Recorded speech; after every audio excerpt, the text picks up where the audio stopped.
আয়োজন অনেক সুন্দর ছিল। 20 বছর পরে আপনার বাংলাদেশে আসলো, সেই উপলক্ষে একটা ছোট কোনো আয়োজনটা করলো।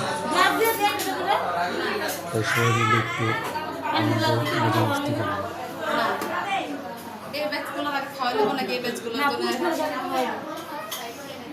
সবাই একসাথে ডাক দেন যে এখানে বসে খাবে, বাকিগুলো যে প্লেট নিয়ে যেতে চাই নিয়ে যাবে।